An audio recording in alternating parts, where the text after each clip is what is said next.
سیدنا ابو ہریرہ رضی اللہ تعالی عنہ سے ہے ان رسول اللہ صلی اللہ علیہ وسلم قال کہ رسول اللہ صلی اللہ علیہ وسلم نے ارشاد فرمایا اذا توضأ احدکم فلیجعل فی انفہ ماء، جب تم میں سے کوئی شخص وضو کرے تو وہ اپنی ناک میں پانی ڈالے، ثم لینتثر لینثر یہ مختلف قسم کے الفاظ ہیں، ناک جھاڑنے کو کہتے ہیں، پانی ناک میں ڈال کر پھر ناک وہ جھاڑنا بھی چاہیے۔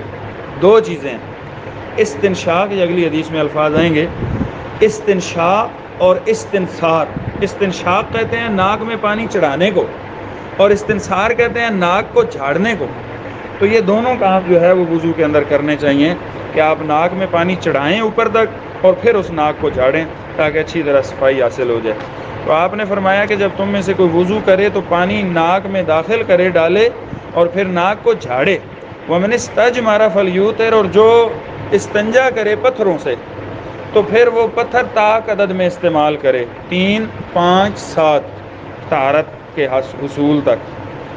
یعنی اب تو چونکہ ٹوائلٹس وغیرہ کا سلسلہ ہے، پانی سے ہی استنجا کیا جاتا ہے، تو اگر کبھی ایسا موقع ہو کہ اوپن ٹوائلٹ استعمال کریں تو پھر پتھروں سے استنجا کیا جائے تو پھر وہ 3 ڈھیلے جو ہے وہ استعمال کرنے چاہیے۔ آگے اسی حدیث کے الفاظ ہیں وَيَسْتَيْقَظَ أَحَدُكُم مِّن نَوْمِهِ، اور جب تم میں سے کوئی جاگے اپنی نیند سے، فَلْيَغْسِلْ يَدَهُ قَبْلَ أَن يُدْخِلَهَا فِي الْإِنَاءِ ثَلَاثًا، تو اسے چاہیے کہ وہ اپنا ہاتھ دھوئے اس سے پہلے کہ وہ برتن میں داخل کرے 3 بار۔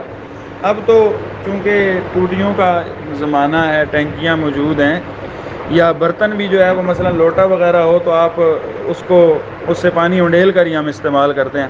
پہلے اس طرح نہیں ہوتا تھا، یا بالٹی کے ساتھ ہم چھوٹے چھوٹے کپ آج کل موجود ہوتے ہیں، اس سے پانی نکال لیا جاتا ہے۔ پہلے ایک برتن ہوتا تھا، بڑا پیالہ یا کوئی ٹپ یا جو بھی چیز ہوتی تھی، اس سے وضو کرنا ہوتا تھا۔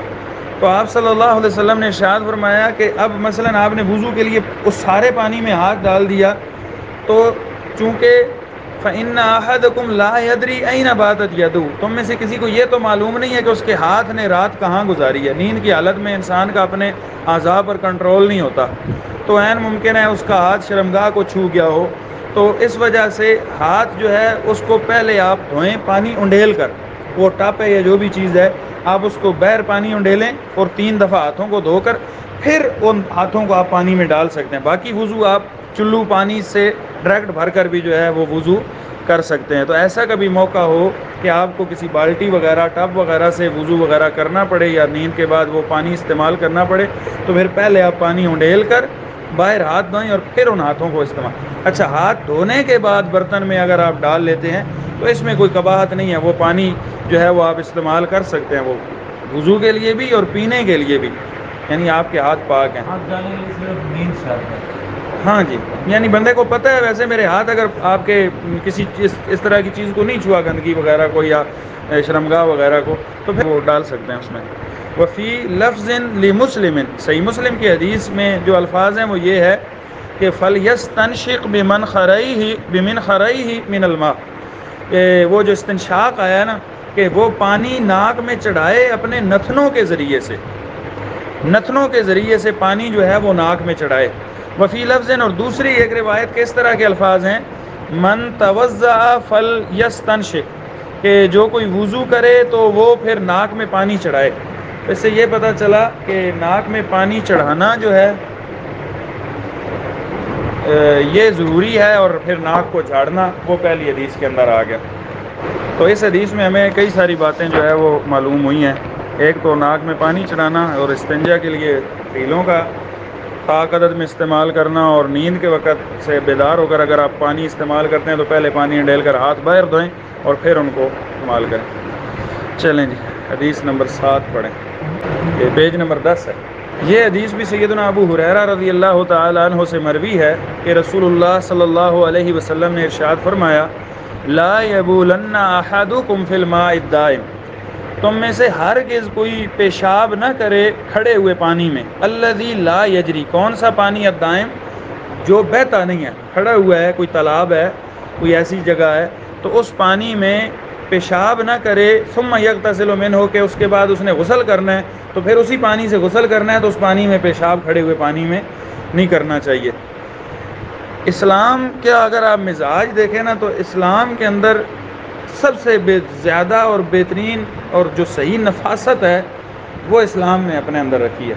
تو یہ اسلام کی جو ہے، آپ یہ احکامات دیکھیں تو ایک بڑی نفاست معلوم ہوتی ہے کہ اگر کوئی تالاب ہے اور اس کے اندر بندہ نہا رہا ہے یا نہانے سے پہلے اگر کوئی کھڑا ہوا ہے ادھر وہ پیشاب کرتا ہے، پھر اس پانی سے غسل کرتا ہے، تو یہ بہت زیادہ وسوسے پیدا ہوتے ہیں اور ویسی کراہت بھی ہوتی ہے اور پانی ناقابل استعمال ہو گیا ہے، یعنی اس ذہنی طور پر ایک جو ہے، تو اس لحاظ سے شریعت نے منع کیا ہے کہ ایسا نہیں کرنا چاہیے۔ صحیح مسلم کی حدیث ہے لا یغتسل احدکم فی الماء الدائم وهو جنوب، اور دوسری حدیث صحیح مسلم کی حدیث کے الفاظ یہ بھی ہیں کہ کھڑے ہوئے پانی میں جنبی حالت میں جنبی آدمی کو غسل بھی نہیں کرنا چاہیے، بلکہ وہ پانی کی بالٹی بھرے باہر لے جائے دور، اور اب اگر جنابت کا غسل ہے تو وہ غسل باہر کر کے پھر واپس وہ تالاب وغیرہ میں نہا لے۔ تو یہ ایک بہت ہی اہم چیز ہے۔ آج کل اگر دیکھیں آپ شہروں میں عموماً اکثر آج کل جو ہے یہ سوئمنگ پولز وغیرہ بنے ہوئے ہیں، تالاب بنے ہوتے ہیں نہانے والے، تو جہاں پر پانی وہ بہہ بھی نہیں رہا ہوتا، وہاں پر ان احادیث کی بڑی ضرورت ہے۔ میں تو یہ سمجھتا ہوں کہ سوئمنگ پولز میں باقاعدہ انہیں چارٹ بنا کر یہ حدیث ترجمے کے ساتھ لکھنی چاہیے، تاکہ کیونکہ ہم نے دیکھا ہے کہ کئی دفعہ اچھا خاصا، چلے بچوں کی بات اور ہے، نوجوان طبقہ جو لڑکوں کا ہوتا ہے یہ بھی اس حوالے سے احتیاط نہیں برتتے، اور وہاں پر جو ہے وہ پانی صحیح نہیں رہتا پھر، تو اس لحاظ سے یہ حدیث بڑی زبردست معنی رکھتی ہے اپنے اندر۔ 8ویں حدیث سیدنا ابو ہریرہ رضی اللہ تعالیٰ عنہ سے ہی ہے۔ آپ یہ دیکھیں، ترتیب دیکھ رہے ہیں آپ، بار بار حدیث آ رہی ہیں۔ سیدنا ابو ہریرہ رضی اللہ تعالیٰ عنہ کا اس امت کے اوپر ایک خاص احسان نظر آتا ہے۔ معاملے میں دیکھیں بار بار حدیث عن ابی ہریرہ ہی آ رہی ہیں، تو اللہ تعالیٰ ان کو جزائے خیر دے کہ وہ مشکلات برداشت کرنے کے باوجود جو ہے وہ نبی صلی اللہ علیہ وسلم کی مجلسوں میں رہے اور آپ صلی اللہ علیہ وسلم کی حدیث یاد کی اور امت تک پہنچا دی۔ بیان کرتے ہیں کہ ان رسول اللہ صلی اللہ علیہ وسلم قال، کہ رسول اللہ صلی اللہ علیہ وسلم نے ارشاد فرمایا اذا شرب الکلب فی اناء احدکم فلیغسلہ سبعا، جب اذا شرب الکلب فی اناء احدکم، اگر کتا پانی پی جائے تم میں سے کسی کے برتن میں سے، فلیغسلہ سبعا، تو اسے چاہیے کہ 7 مرتبہ اس کو دھونا ہے۔ والے مسلم، اور صحیح مسلم کے حدیث کے الفاظ ہیں اولاہن بالتراب، پہلی دفعہ مٹی کے ساتھ دھو لینا، پہلی دفعہ مٹی کے ساتھ دھو لینا۔ بعض روایات میں اخرى ہونا کے الفاظ بھی آتے ہیں، بہرحال ایک دفعہ مٹی کے ساتھ دھونا ہے۔ بہتر یہ ہے کہ پہلی دفعہ مٹی کے ساتھ دھو کر تو 7 دفعہ پانی سے جو ہے وہ اس کو آپ دھو دیں۔ تو یہ کتے کے برتن میں منہ ڈالنے کے حوالے سے حکم ہے خاص۔ کتے کے منہ میں کچھ ایسے جراثیم ہوتے ہیں جو مٹی سے اس برتن کو جب تک نہیں دھوئیں گے وہ پاک نہیں ہوگا، اور یعنی وہ ختم بھی نہیں ہوں گے۔ یہ جدید سائنس نے بھی اس کو ثابت کیا ہے۔ بہرحال ہمارا تو سائنس سے پہلے بھی اس پر ایمان تھا، اگرچہ یہ جراثیم والی بات نہ بھی ثابت ہو تو ہمارا یہ ایمان ہے کہ یہ شرعی حکم ہے، ہمیں اس کی علت یا حکمت معلوم نہ بھی ہو تب بھی ہم نے ایسے ہی کرنا ہے۔ اس لحاظ سے یہ حدیث جو ہے وہ 7 بار دھونے کی ہے۔ سنن دارقطنی میں ایک ضعیف روایت میں سیدنا ابو ہریرہ رضی اللہ تعالیٰ عنہ کا عمل یہ آتا ہے کہ وہ 3 دفعہ انہوں نے دھونے کا حکم دیا تھا، لیکن وہ روایت صحیح ثابت نہیں ہے۔ اس لحاظ سے بعض افراد کے ہاں 3 دفعہ دھونے کا بھی ہے، لیکن بہتر یہ ہے، بہتر نہیں بلکہ صحیح یہ ہے کہ 7 دفعہ دھویا جائے، 1 دفعہ مٹی کے ساتھ لازمی دھونا ہے۔ وَلَهُ فِي حدیث عبداللہ ابن مغفل، اور صحیح مسلم کی حدیث ہے جو سیدنا عبداللہ بن مغفل رضی اللہ تعالیٰ عنہ سے مروی ہے۔ وہ بیان کرتے ہیں کہ ان رسول اللہ صلی اللہ علیہ وسلم قال، کہ رسول اللہ صلی اللہ علیہ وسلم نے ارشاد فرمایا اذا ولغ الکلب فی الاناء، ولوغ، ولغ یہ کتے کا کسی برتن میں منہ ڈالنے کو ولغ کے الفاظ استعمال ہوتے ہیں کہ کتا اگر کسی کے برتن میں منہ ڈال دے فغسلوہ سبعا، تو اس کو 7 مرتبہ دھو، وعفروہ ثامنۃ بالتراب، اور 8ویں مرتبہ اس کو مٹی سے دھو۔ اب اس سے بظاہر یہ محسوس ہوتا ہے کہ 8 بار بھی دھونے کے الفاظ ہیں۔ شیخ محمد بن صالح العثیمین رحمہ اللہ تعالیٰ نے اس کی تو جو جمع تطبیق کی ہے، بعض روایات میں مفہوم 2 طرح کے آ جاتے ہیں، تو کون سا مفہوم لیا جائے گا؟ تو اس میں یہ ہوتا ہے کہ جمع تطبیق کی جاتی ہے کہ دونوں معنوں پر عمل ہو جائے۔ سب سے پہلا طریقہ کار یہی ہے، وہ یہ ہے کہ 7 دفعہ پانی سے دھونا ہے نا، ایک دفعہ جو مٹی مارنی ہے نا وہ 8ویں دفعہ کا شمار کی گئی ہے۔ پانی سے تو 7 دفعہ ہی دھویا گیا نا، وہ جو مٹی ماری جاتی ہے تو وہ بھی ایک دھونا اس کو مراد لے لیا گیا۔ تو ہم اب 7 دفعہ بھی کہہ سکتے ہیں، ایک دفعہ مٹی مار کے جب پانی لگائیں گے تو مٹی اور پانی دونوں کو ایک شمار کر لیں تو وہ ایک دھونا مراد ہوگا۔ مٹی کو علیحدہ مٹی والا دھونا مراد لے لیں، مٹی مارنے والا، تو وہ 8ویں بار ہو گئی۔ اس میں کوئی اختلاف نہیں ہے، یہ جمع تطبیق ہے اس کے اندر، واللہ اعلم بالصواب۔ تو چلیں یہاں پر یہ تھوڑا سا اختلاف آ گیا تو اس حوالے سے میں تھوڑی سی وضاحت آپ کو کہہ دوں۔ بسا اوقات ایسا ہوتا ہے کہ 2 حدیث کے معنی آپس میں علیحدہ علیحدہ ہوتے ہیں، مخالف ہوتے ہیں ایک ہی حکم کے بارے میں، تو وہاں پر جو ہے وہ کیا کیا جائے گا؟ تو سب سے پہلے جو ہے وہ اس کے اندر جمع تطبیق کی جائے گی، جس طرح ہم نے یہ تطبیق کر لی، علماء نے اس حدیث کی یہ تطبیق کر لی، یعنی ایسا مفہوم بنایا جائے گا کہ دونوں حدیثوں پر عمل ہو جائے، دونوں حدیثوں پر عمل جو ہے وہ ہو جائے۔ دوسرا یہ ہے کہ اس میں ناسخ منسوخ دیکھا جائے گا۔ ہو سکتا ہے کہ ایک حکم ناسخ ہو اور دوسرا وہ پہلے والا منسوخ ہو گیا اور ناسخ آ گیا، جس طرح اللہ کے نبی صلی اللہ علیہ وسلم کی حدیث ہے کہ آپ نے فرمایا کہ آگ پر پکی ہوئی چیز کھاؤ تو پھر وضو لازمی کرو، اس کے بعد آگ پر پکی ہوئی چیز کھانے سے وضو ٹوٹ جاتا ہے۔ دوسری حدیث میں یہ آتا ہے کہ آگ پر پکی ہوئی چیز کھانے کے بعد آپ نے وضو نہیں کیا، لیکن آپ نے کہا کہ وضو نہیں ٹوٹتا، لیکن اونٹ کے گوشت کے ساتھ وہ وضو کا ٹوٹنا برقرار رکھا، کہ اونٹ کا گوشت کھاؤ گے تو وضو ٹوٹے گا، ویسے نہیں ٹوٹے گا۔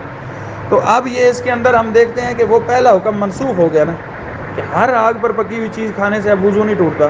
اب ناسخ یہ آ گیا کہ صرف اونٹ کا گوشت کھائیں گے تو وضو آپ کو دوبارہ کرنا پڑے گا، باقی کچھ نہیں ہوتا۔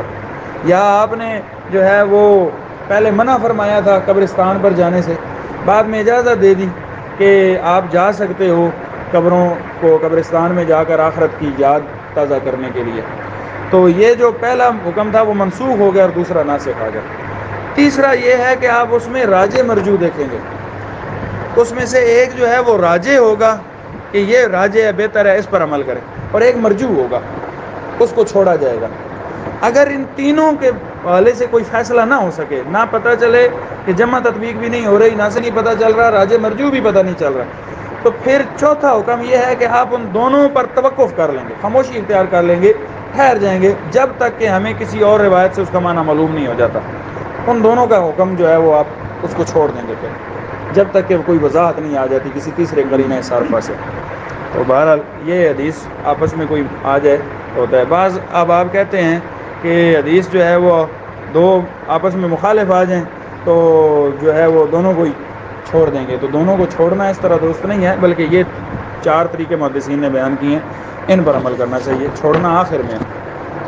چلیں جی حدیث نمبر 10۔ یہ حدیث سیدنا حمران مولا عثمان بن عفان، سیدنا عثمان بن عفان رضی اللہ تعالیٰ عنہ کے غلام تھے حمران، وہ بیان کرتے ہیں انہ رآ عثمان دعا بوضوء، انہوں نے ایک دفعہ دیکھا سیدنا عثمان رضی اللہ تعالیٰ عنہ کو، دعا بوضوء، انہوں نے وضو کا پانی منگوایا۔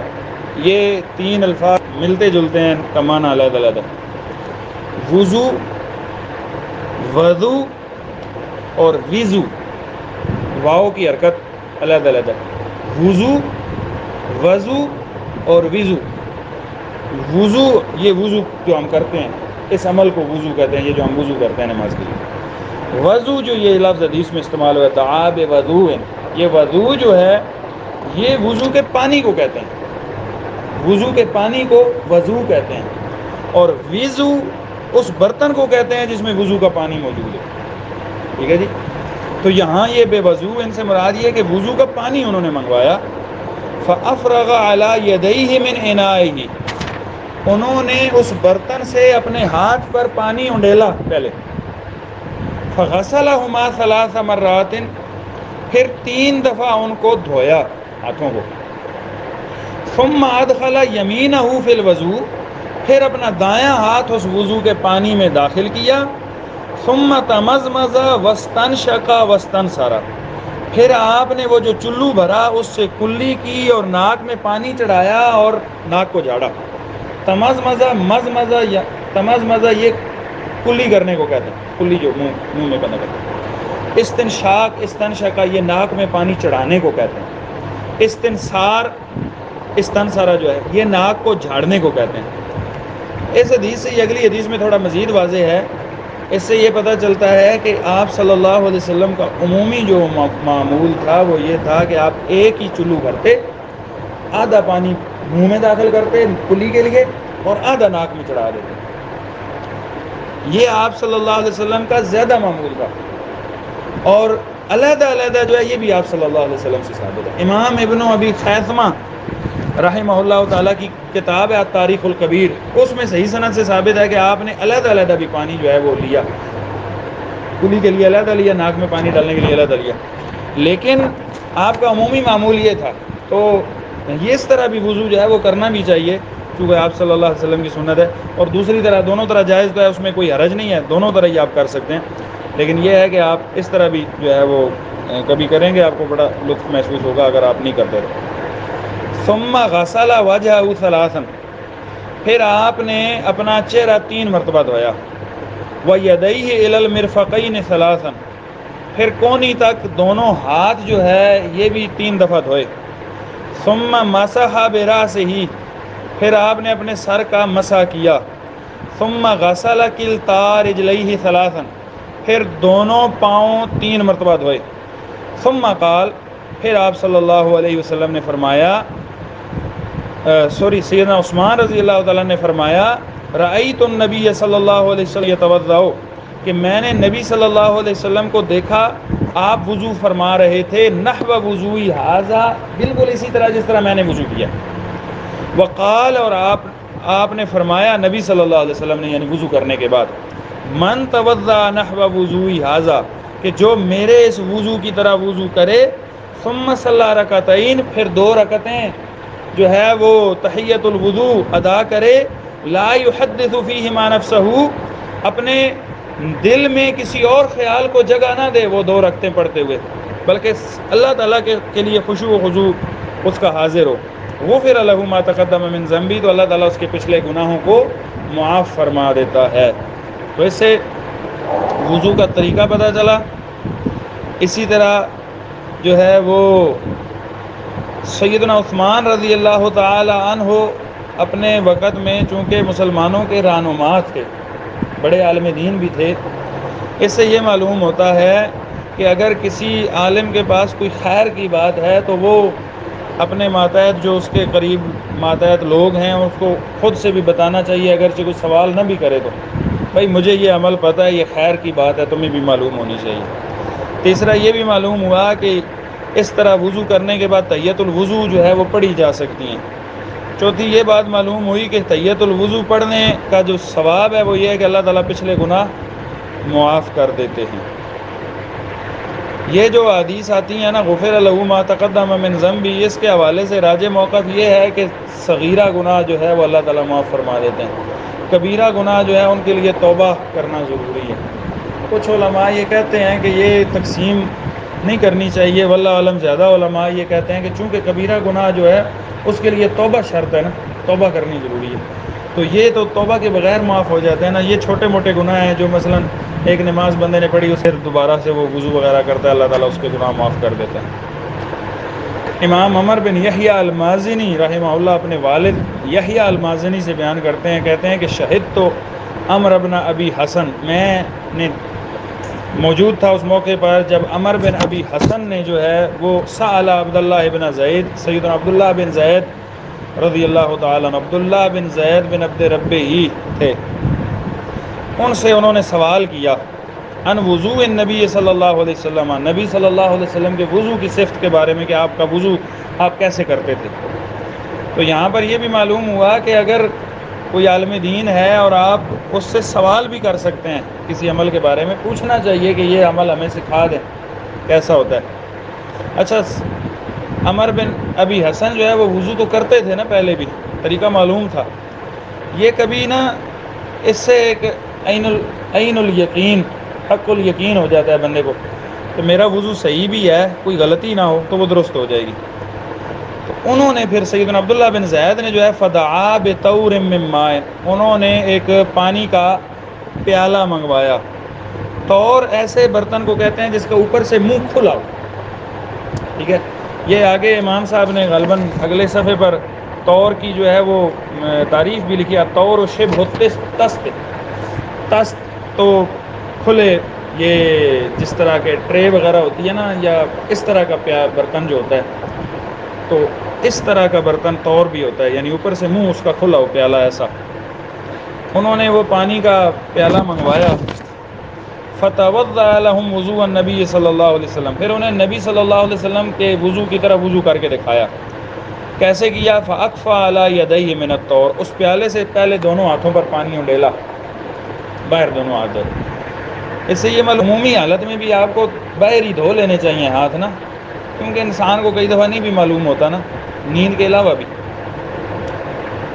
فغسل یدیہ ثلاثا، پھر آپ نے 3 دفعہ دونوں ہاتھ دھوئے، باہر پانی اڈیلا.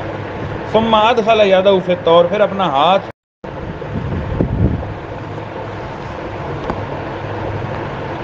پھر آپ نے اس برتن کے اندر ہاتھ ڈالا. فمضمض واستنشق واستنثر ثلاثا بثلاث غرفات، 3 چلو سے آپ نے کیا کیا، 3 دفعہ آپ نے چلو بھرا، 1 دفعہ چلو بھرا، کلی بھی کی، فمضمض کلی کی، واستنشق ناک میں پانی چڑھایا، واستنثر اور ناک کو جھاڑا، ایک ہی دفعہ، ایک چلو سے. پھر دوسری دفعہ، پھر تیسری دفعہ، یعنی 3 بثلاث غرفات. غرفت ان کی جمع چلو کو کہتے ہیں، چلو بھرنے کو. 3 چلوؤں سے جو ہے وہ 3 دفعہ ہی آپ نے کلی بھی کی اور ناک میں پانی بھی چڑھایا، یعنی آدھا آدھا پانی تقسیم کر لیا. ثم ادخل یدہ، پھر آپ نے اپنا برتن میں پھر ہاتھ ڈالا. فغسل وجهه ثلاثا، چلو بھر کے پھر آپ نے 3 مرتبہ جو ہے وہ دھویا چہرے کو. ثم ادخل یدہ فغسل یدیہ مرتين، پھر آپ نے برتن میں ہاتھ ڈالا اور 2 دفعہ آپ نے جو ہے وہ بازوؤں کو دھویا.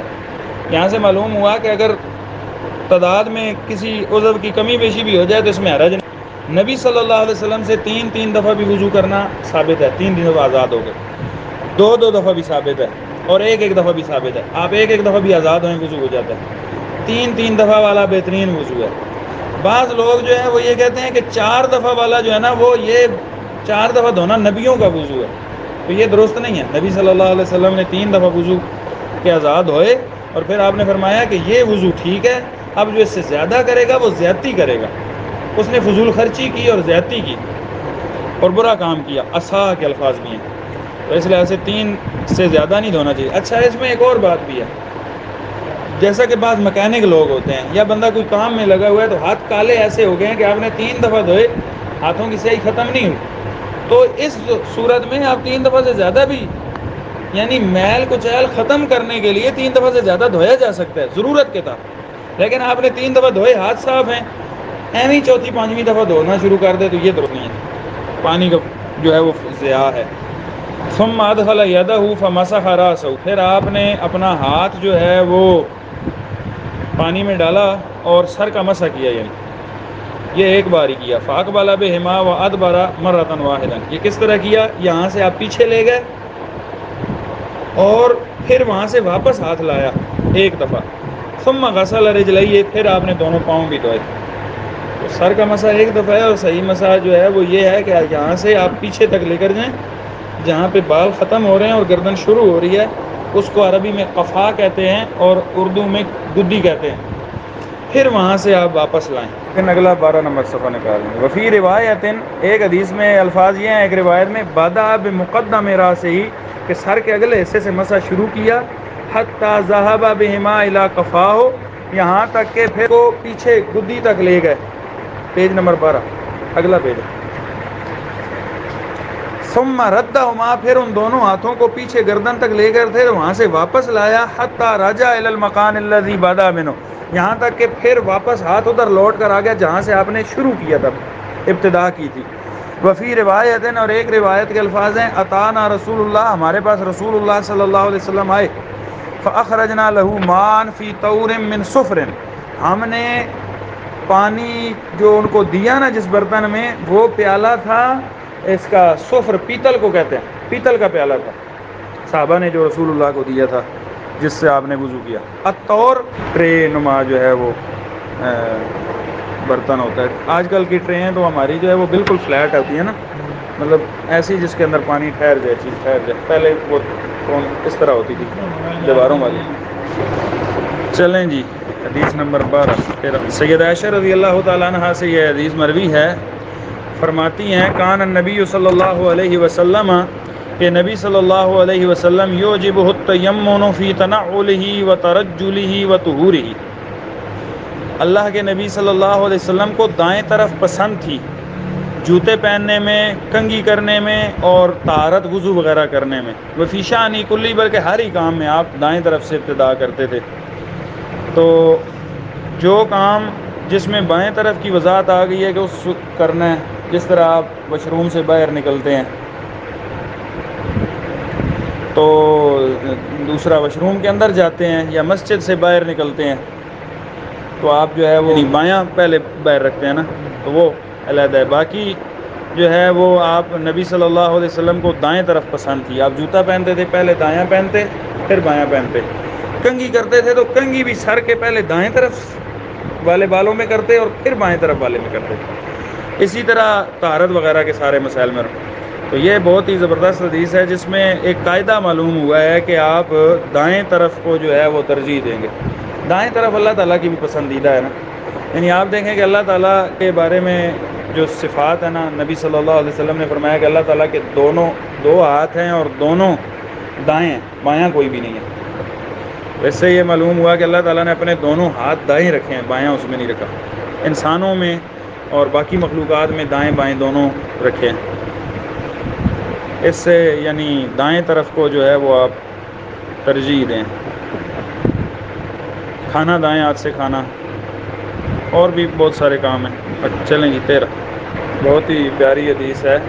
امام نعیم المجمر رحمہ اللہ تعالیٰ تابعی بیان کرتے ہیں سیدنا ابو ہریرہ رضی اللہ تعالیٰ عنہ سے، اور سیدنا ابو ہریرہ رضی اللہ تعالیٰ عنہ نبی صلی اللہ علیہ وسلم سے بیان فرماتے ہیں انہو قال، کہ آپ صلی اللہ علیہ وسلم نے ارشاد فرمایا ان امتی یدعون یوم القیامت غرا محجلین من آثار الوضوء، یقیناً میری امت پکاری جائے گی قیامت والے دن، جب یعنی ان کو بلایا جائے گا نا تو وہ سامنے آئیں گے غرا محجلین من آثار الوضوء، وضو کے اعضاء جو ہے نا وہ ان کے چمکتے ہوں گے۔ غرن گھوڑے کی پیشانی کو کہتے ہیں، گھوڑوں کی پیشانی پر سفید بنا ہوتا ہے نا، کیا کہتے ہیں اسے، ایک نشان سا، کئی گھوڑوں کی یا کئی جانوروں کی، مثلا کالے رنگ کا ہے یا سرخ رنگ کا گھوڑا ہے تو اس کی پیشانی سفید ہوتی ہے، اس کو غر، اس چمک کو غر کہتے ہیں۔ اور محجل جو ہے وہ گھوڑے کے پاؤں کو کہتے ہیں، مطلب باقی گھوڑا سارا سیاہ ہے یا سرخ ہے تو اس کے پاؤں جو ہے وہ یہ اوپر تک یہ سفید ہوتے ہیں، اس کو محجل کہتے ہیں۔ تو یہ گھوڑا جو ہے نا وہ رنگ کے اعتبار سے خوبصورت بھی لگتا ہے۔ تو جو مسلمان وضو کرتا تھا دنیا کے اندر تو کہ وہ وضو والے اعضاء جو ہے وہ چمک رہے ہوں گے، ان کے اندر ایک چمک اللہ تعالیٰ ایک نور پیدا کر دے گا۔ اب سیدنا ابو ہریرہ رضی اللہ تعالیٰ عنہ فرمایا کرتے تھے فمن استطاع منکم ان یطیل غرتہ فلیفعل، اب تم میں سے جو اپنی چمک کو بڑھانا چاہتا ہے تو اسے چاہیے کہ وہ بڑھا لے۔ اچھا یہ جو الفاظ ہیں نا، بعض ائمہ کہتے ہیں کہ یہ نبی صلی اللہ علیہ وسلم کے الفاظ ہیں، بعض کہتے ہیں کہ یہ سیدنا ابو ہریرہ رضی اللہ تعالیٰ عنہ کے الفاظ ہیں۔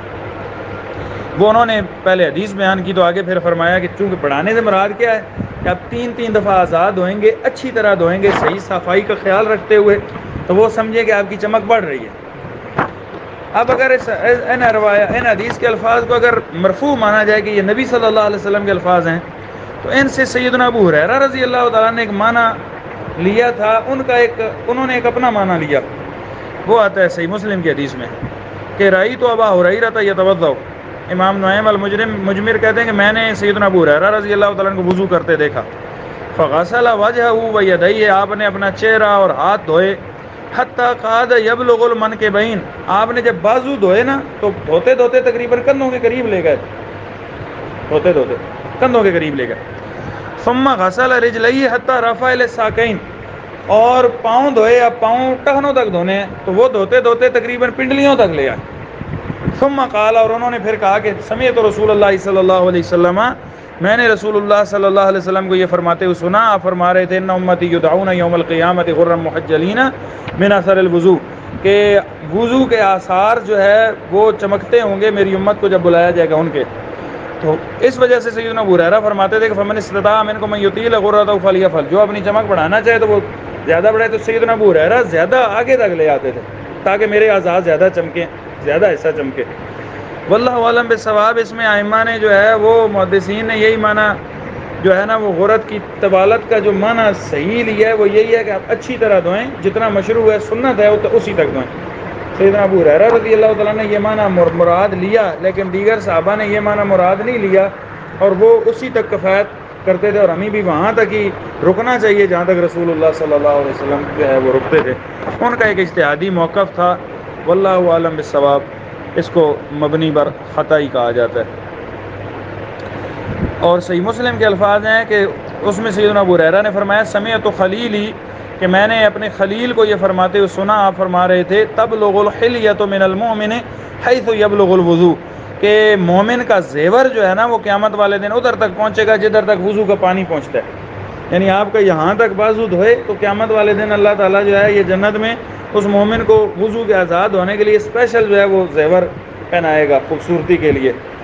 تو یہ نبی صلی اللہ علیہ وسلم کے الفاظ ہیں. یعنی مومن کے وضو کے آزاد ہونے والوں میں اس کو خصوصی جو ہے وہ اللہ تعالیٰ زیور سے زیورات عطا کرے گا خوبصورتی اور جمال کو بڑھانے کے لیے.